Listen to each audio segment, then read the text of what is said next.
Naiz eta 3 gobernu ezberdin izan, eta Txibite presidentak horrela adierazten zuen ere bai, historia, kultura, hizkuntza eta balio berak partekatzen dituzten herritarrak ordezkatzen ditugu.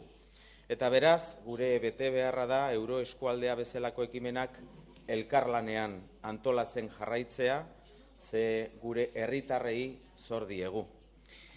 2011an sortu zenetik, ia 15 urte pasadia da, Euroeskualdea elkarlanerako erreferente bilakatu da Europan bertan, eta gaurko bileran ibilbide oparoa egin dugula baieztatu egin dugu.